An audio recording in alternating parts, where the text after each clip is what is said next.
Do you know what time it is? No, it's not 10 days to Christmas. No, it's not the end of the quarter. It is time for another episode of Sales Enablement Live. Thank you so much for joining today. We have, as always, an action packed agenda, but this agenda for today is particularly action packed because it is the last episode of the year, and there's quite a few things I want to cover with you today. Number one, we want to talk about the key insights of the latest interview published on the the State of Sales Enablement podcast, featuring best-selling author and Silicon Valley sales trainer Skip Miller.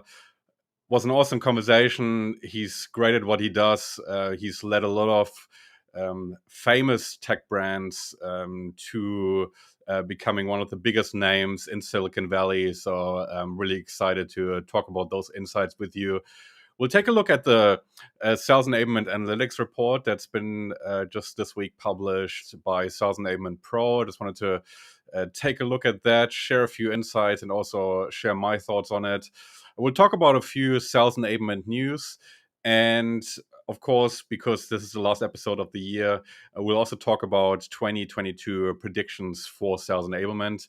And then, if we haven't run out of time by that stage, we'll also cover a few questions that we've come across in the last week around sales enablement that have come up in conversations and that have been submitted via email. So, yeah, let's dive right in. So the Skip Miller conversation was a really interesting one. If you haven't come across it, I would also really recommend his book, Outbounding. What he is really good at is talking about the kind of business acumen that is needed to talk to senior decision makers in organizations. And as we all know, I mean, it's also almost become a meme at this stage. Sellers continue to have a feature-led pitch. Sellers continue to speak on an end user level. And I think there's an increasing awareness that you really need to be able to communicate with the P&L owners and the, as Skip calls them, above the line buyers in order to effectively close a deal. And one of his key messages is that there's always two buyers involved, the above the line buyer and the below the line buyer in a deal. The below the line buyer being the end users and the people that care more about the features of the product and the day-to-day reality of operating, using the product, and the above the line users. They're more the P&L owners that care about strategic considerations, how they can effectively manage change, how they can minimize risk, how they can take advantage of revenue opportunities, how they can cut costs. So, and that's essentially the distinction that he makes. But let's take a listen to into one of the comments that he makes or that he made in the episode about this topic. I will just bear with me for a second. I will, as always, attempt to make the technology work. It's never sure to do so. And yeah, let's listen in. I am on a mission to destroy the term decision maker because I think there's two. There's one that's below the line, that's super important, and there's one above the line. And you could lose one battle, win the other, and still lose the deal. The biggest problem we see, Felix, is we get really good at prospecting to the below the line buyer. They want to talk about us, we want to talk about us, we all talk about us, and therefore it's great. So when we get a chance to go to the C-suite, our above the line buyers, we give them an executive overview of what we've been talking to the below the line buyer. And it's very different. I mean, the best analogy is I've got 5 brothers and sisters. And when we get together, there's like 50, 60 of us. There's a whole bunch of people. There's so many people. We have a kid table and an adult table. And the kids love it because they get to speak kid talk. And the adults love it because they don't have to speak kid talk. What we do is we master kid talk stuff. And then when we get a chance to go to the adult table, we give them an executive overview of what's happening at the kid table. And that's not good. So messaging has got to change and really focus on the above the line buyer if you want to get through to them in an outbounding manner.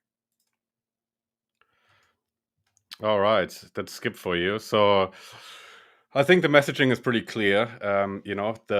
You cannot possibly in sales take the same messaging that you take to the end users, to the above the line buyers that really don't care about the day to day operational reality of a certain department.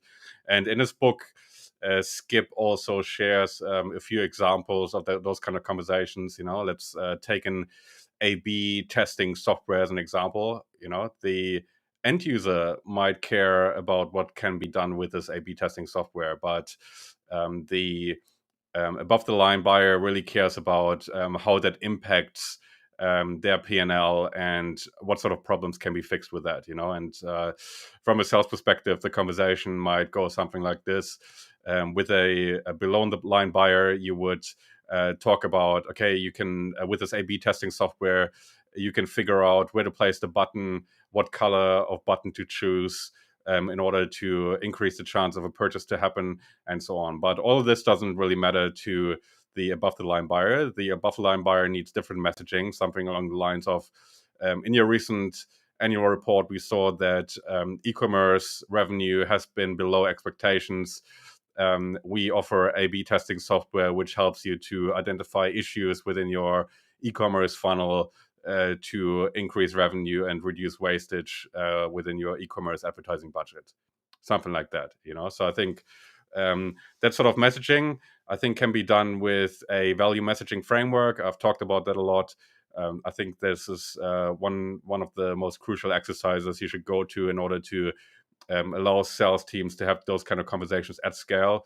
It's much harder to let them, as always, figure it out themselves. Equipping them with a value messaging framework that is tailored towards different user groups certainly allows sales people to be more effective in that sense. Yeah, let's take another look at one more snippet from the Skip Miller episode. I will open that up over here. So he actually talks about sales enablement and why sales enablement is a no-brainer. And I think this is literally one of the most succinct pitches I've heard somebody who doesn't work in a sales enablement role has made. So let's listen in. You can have a process that maximizes the investment companies are making in their sales and marketing organization. That's 20, 30 points. I mean, if a company's 10 million, they're spending 20, 25 points on sales and marketing. And they're getting 50% forecast accuracy. Their sales cycles are twice as long as they need because they're only at the BTL level, they're not the ATL level, and there's no process. So you got everybody winging it. Why? We've got companies who have one or two sales enablement people. We've got companies who have 40. And the ones who staff up well with good leadership, working arm in arm with the sales and marketing organizations, they're on a rocket ship. I mean, and I can name those companies. I mean, that's Zoom, that's Stripe, that's Go. I mean, these companies are just rocket ship because they take enablement seriously. And it's serious because you're maximizing an investment being made. It's not like, you're going to really put a system in place that make everybody work. No, you're maximizing the investment you're making. It's a pure numbers thing. So I think never has been a truer word spoken. I think this is the number one consideration for a lot of businesses that I also speak to. So my business mainly deals with businesses that either have a small sales enablement team or no sales enablement team at all. And when we typically lead sales conversations, the conversation always evolves around sales effectiveness and maximizing the investment that a company makes. And if you spend like as Skip said, if you spend 20% of your annual revenue on sales and marketing and you increase your win rate just by a few percentage points, suddenly you get such a much greater ROI out of your investment that you make. So I think sales enablement at this stage is literally a no-brainer, and I think that's also reflective in the sort of numbers that we see in terms of the amount of sales enablement roles popping up left, right, and center, in the number of in the number of companies that are deeply committed to sales enablement, and also, of course, the number of clients that we manage to engage with our business, which also want to get started with sales enablement and increase the ROI of their business. So I think Skip Miller knows what he's talking about. He's grown amazing brands as a vendor, as a sales training vendor, and he's got deep insight into how those companies operate. And I think, what he says is really true and really a reflection of what's happening in the market. Now, that's it for the Skip Miller episode. So again, if you don't listen to the State of Sales Enablement podcast, I would highly recommend you tuning into that episode. There's a lot of insights, great anecdotes, and actionable advice included. So definitely one that you don't want to miss out on. Just as a heads up as well, so this is the last new episode we'll publish this year, and over the next 3 weeks, we will republish some of the audience favorites of 2021, which include Roderick Jefferson, Tamara Schenk, and also Joe Marone. And those will be published over the next 3 weeks. So if you haven't listened to those, I would highly recommend you subscribe and check them out over the Christmas holidays. So next agenda item is the review of the Sales Enablement and Analytics report for 2021. And this is a research report which was published by Sales Enablement Pro. And I just wanted to take a look at it and also share a few of my thoughts on the report in general and some of the insights contained. So I think what this report really tackles is it really looks at what sales enablers are measuring. But I'm actually not too sure about the notion of this report because, it is an interesting FYI, but I don't think it should really matter too much to sales enablers what other people are doing, to be honest, if you are measuring your sales enablement efforts, right? What you measure as part of sales enablement should always be informed by the business impact that senior management is attempting to create with sales enablement. So what you measure should be a foregone conclusion from my point of view on that front. And I think this sort of report might be useful if you want to take it as an inspiration to proactively pitch certain initiatives and want to make sure that you include avenues to actually measuring the business impact of certain sales enablement initiatives, and want to effectively communicate that to senior management. But I think it should not inform. It should not be something that you use to just blindly apply to what you're doing at the moment, right? So let's take a look at some of the insights. So they're looking at the number of deals lost to the competition. I think this is something that should definitely be done, possibly through a win-loss analysis. So that's a great tool. I always recommend anybody to utilize that to actually really understand what the decision-making process looked like and what happened in the background during that decision-making process. I think the uplift in quota attainment isn't really that great here in the percentages, but I think either way, especially from a long-term perspective, it's really important to gather that market data. So I think quota the measurement around deals lost to the competition should definitely be something that is included. Something else that they mention here as well is average length of sales cycle, win rates, contract value or selling price, conversion rate by sales funnel stage, discounting percentage. I think all of those metrics are relevant. And again, it comes down to what your objectives are, specified in the sales enablement charter, what the purpose of your department is, and what sort of business metrics you want to impact. I think that's the basis you should use to actually select those metrics. Something Something else that they mention here is the tracking of time to quota attainment. Again, like not a massive uplift here. I think the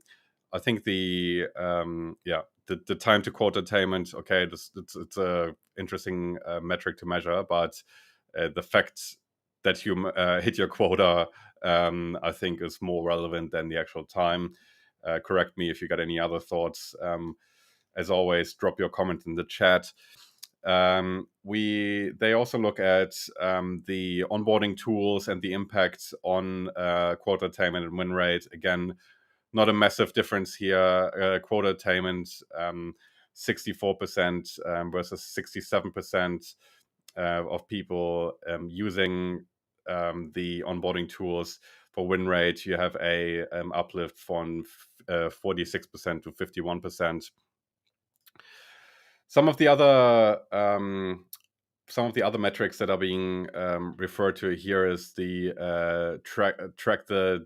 tracking of data for ongoing trading, and some of the data points that are referenced here is the number of training sessions delivered. Completely irrelevant, I think, this metric, because that's not a lot. That's an activity metric. It's great if you want to measure how busy you are, but it doesn't really measure the impact. Percentage of completed sessions, same here. Qualitative feedback on learning activities, yeah, okay, that can be used to refine certain things. Number of participants, irrelevant. Competency improvement, that's more relevant. Behavior change, again, relevant. Quota attainment, absolutely crucial metric. And yeah, so I think in that regard, all the consumption metrics, completely irrelevant. Literally nobody cares about that. You might use those metrics to refine your training sessions and the way you promote them, maybe internally. But as Adriana Romero mentioned on this State of Sales Enablement podcast, if you talk to this chief revenue officer at the end of the year, he does not care how many training sessions have been consumed, how many people attended, and so on. So I think again, being outcome led and really measuring the impact of the sales reps performance is really crucial here. And then of course the reinforcement, as always, should happen through the coaching side of things. Cool. I won't go through too many more metrics here that they've measured. I think it's an interesting report to look at to understand where most sales enablement organizations are at.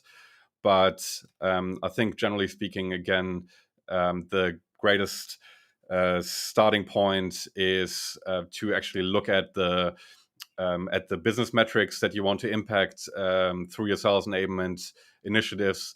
What sort of issues you're attempting to fix in the sales process, what sort of metrics you use as an indicator for that being achieved. I think that should be the starting point for any sales enabler, and it really literally does not matter what other people are doing. So I think it's a nice FYI. It's great to understand the industry, but generally speaking, to actually impact your profession, I think this report is not very useful. All right, so let's take a look at the next agenda item, sales enablement news. All right, so I think there's just a couple of items that I want to mention. I think there's a really interesting startup, Connect the Dots, that allows you to build a social graph of your connections and considers lots of different data sources. So, if you think about LinkedIn and your network, you might have a good idea of what your network looks like and who you're connected with and what sort of relationships you have with those people. But it is very hard to actually make that tangible. This kind of information typically is something that you have on your mind, something that you feel, and that's rather intuitive. If you're lucky, or if your organization is really structured and disciplined in the way they maintain their CRM, there might be fields that actually capture the relationship status and the relationship strength with certain reps. But Connect the Dots is actually a startup that visualizes your connection and utilizes data from social media and also your email. And I think this sort of company is really has the potential to have a big impact if you are looking to do your account planning and define your strategy to prospect to a certain account. And yeah, I think this is really a startup to look out for. They just closed a 15 million US dollars Series A funding. So yeah, I expect great things to happen for that business. Something to look out for. The other news I wanted to share is that, especially for Australian listeners, COVID-19 numbers seem to skyrocket. So I think we had, again, over 1,000 new cases today. It might sound small to listeners from other countries, but in Australia, it's actually quite high. And typically, reason enough to consider another lockdown by the government. So this is news just because it will probably stress test the remote selling setup for a lot of sales organizations again. So it's something to look out for, possibly before Christmas. I hope not, because I've got a holiday outside of Sydney planned. But we'll see. Another lockdown might be around the corner. Now, also in internal news, so my business, Krieger Marketing, is going to relaunch. So we do very little that could be considered marketing services these days. So we do have content creation capabilities that we use in collaboration with our clients, but we will relaunch as a pure play sales enablement service provider in the new year.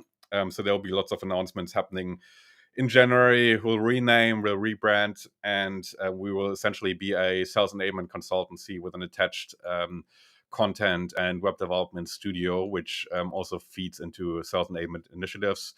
So we've got a few launch partners already, great names that I'm really proud of working with. We'll make those announcements in the new year.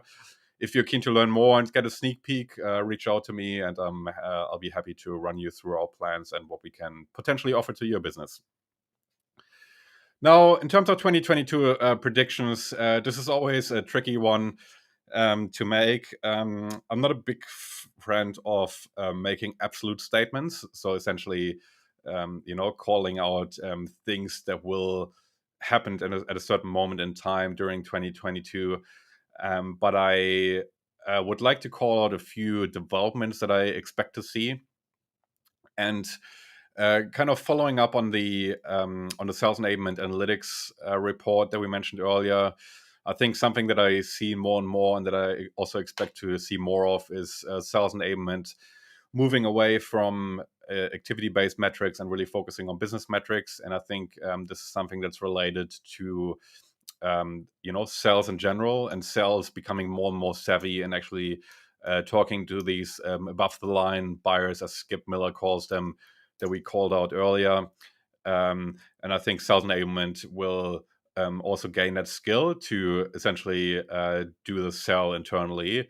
Get that flywheel spinning in the right direction internally of being more strategic, with a goal to impact business metrics, increasing sales effectiveness, getting more attention by senior management, increasing budgets, and then again having more resources to act more strategically, and so on. So I think that focus on business metrics will be absolutely crucial for sales enablement as a profession in general, to gain more traction and to be more successful in really creating an impact for their business. So I expect more to happen on that front. The next one, AI brands. And wow, I can tell you what I've seen in the last couple of months in terms of AI really blows my mind, and I've been really closely following AI as a technology, like years ago, and have really been investigating in my previous startup where I was the chief product officer, also looking at developing products along those lines. And what I see recently in AI is really mind blowing. So just to give you a couple of examples, excuse me. There's a startup called Second Nature. So what they do is essentially provide sales coaching at scale, and they have an AI algorithm that can be trained to test salespeople in regards to certain skills. And the way it works is essentially the AI literally talks to the salesperson through the interface, and the salesperson can just use natural language, like without having to type anything. They just answer those questions, and the AI recognizes in real time whether certain key points have been mentioned by answering the question, provide suggestions for improvement, and so on. So, really mind blowing stuff, especially for organizations that want to tackle sales coaching at scale. And I know they signed on Zoom globally to train theirs and coach their sales team. So I think you will hear more about that startup soon. Another technology that I've come across, which was really mind blowing, is a company called Synthesize. And what they do is essentially they create AI generated videos that translate what you type in text into a presenter talking to the camera. And that by itself, I think, cannot be used in a market facing function, but especially if you think about creating, creating training materials and possibly also customer support content, customer buyer enablement content. That sort of technology could allow you to significantly reduce production costs. And the interesting part about that as well, which is a bit creepy from my point of view, but it is possible you can actually create a AI avatar of yourself by uploading video footage of yourself. So that means you talk just like I do into the camera for an extended period of time, and you upload that footage to the system. The system then generates an AI avatar of yourself, and you can then upload a sound file in the future of you talking to a microphone, and then it actually converts it into the avatar actually speaking those words in your voice. So that's really mind-blowing stuff. I think there will be more and more coming up. And my prediction is not necessarily surrounding AI having a certain status or playing a certain role in sales enablement, but I do expect at least two more brands to emerge that will be as commonly mentioned as Gong at the moment. So Gong is kind of the poster child of AI applications currently in sales, and I expect at least two more brands along those lines to emerge in 2022. The other thing I also wanted to call out is that I think vendors will be forced to really get their act sorted when it comes to customer support or customer success. And I just had a conversation a couple of hours ago with somebody in my network who works in digital adoption, and I think some of the things that she mentioned around customer success and the kind of lack of support that some vendors offer, I think is really shocking. And when we talk about revenue enablement, a lot of times people think, okay, we equip customer success with the tools that they need to upsell customers. I think that is great, but my prediction for 2022 is that a lot of technology vendors will actually be forced to do their homework first and actually offer customer success to actually deliver the results that were promised in the sales process. And the person that I referenced earlier that I spoke to mentioned some instances where literally nobody in the business knew for what purpose a certain vendor was being used and why the technology was bought, and that it had to do an investigation with people that already had left the business because nobody on the vendor side could actually tell them why this technology was bought by the company. And that to me is really mind blowing. And I think if we talk about sales being more of a consulting role and a solver of business problems, I think customer success needs to do the exact same thing. Sales creates the vision and communicates the change that can be achieved by purchasing a certain product. I think customer success's role is increasingly to actually make that vision happen and consult the clients through the process of actually getting there. And it's not a question of explaining this a certain filter or this is what this button does. I think that sort of information is absolutely redundant if your user interface is created with the user in mind. Like most of these things should be self-explanatory or should be available on a resource on your website.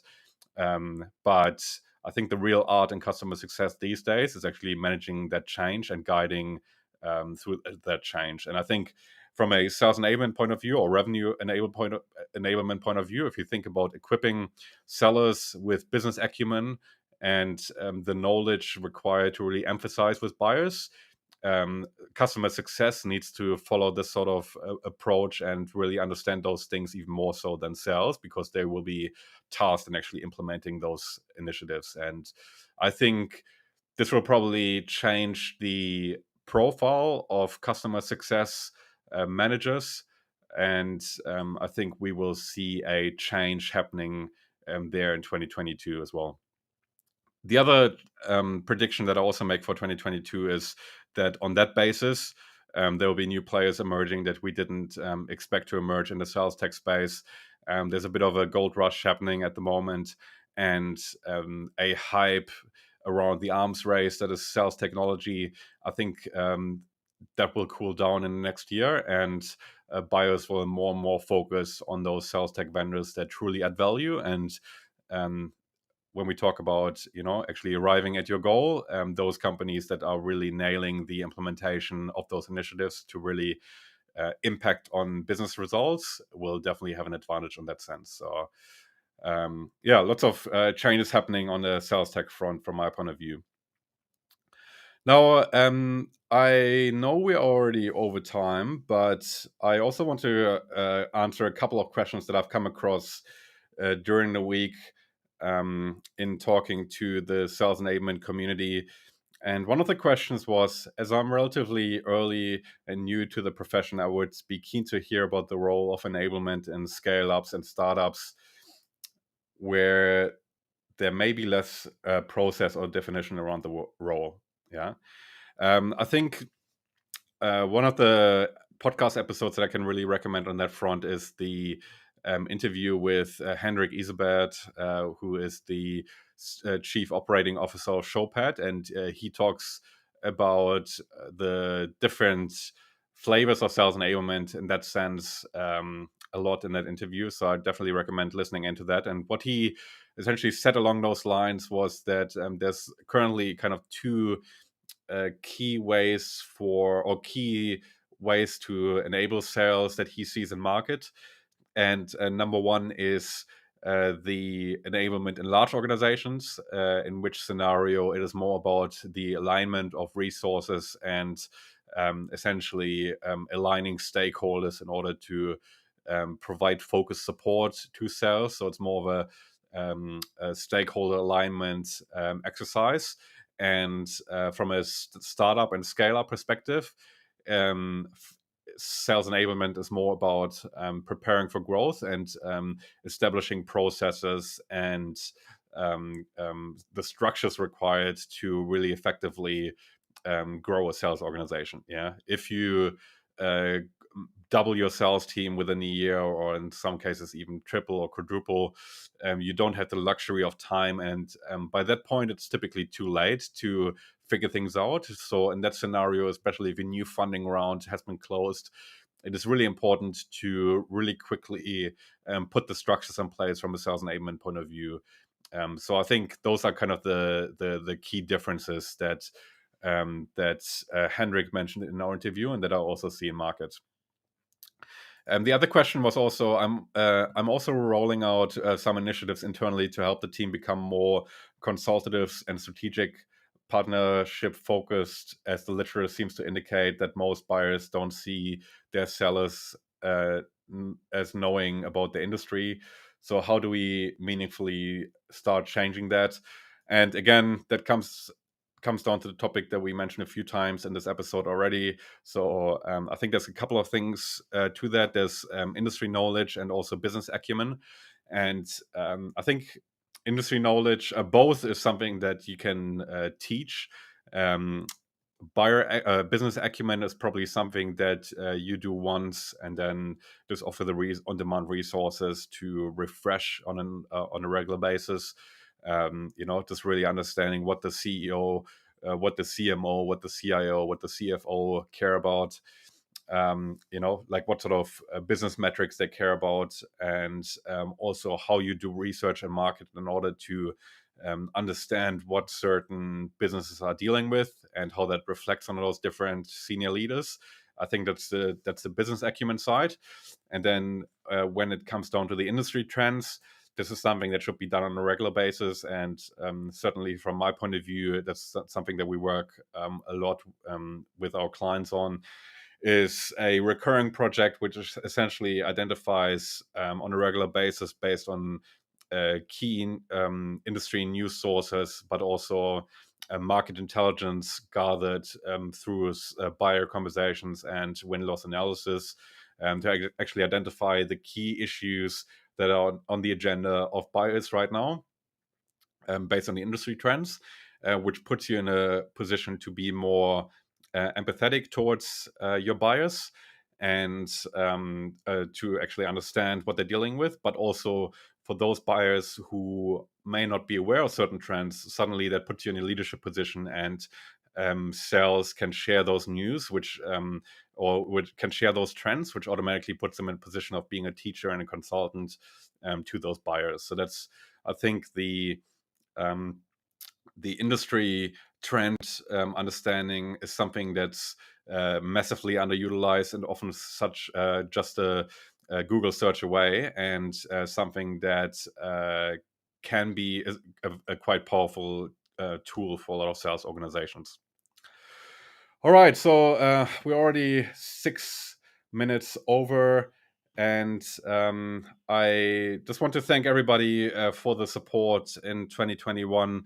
I'm truly humbled by the amount of listeners we've been able to gain through the podcast, and the engagement of the sales enablement community with myself through those live streams that we're running, but also by listening to podcasts, by networking, and by sending me direct messages on LinkedIn to start a conversation. So thanks a lot for your support. As I said, we have big things planned for 2022. We're relaunching the business.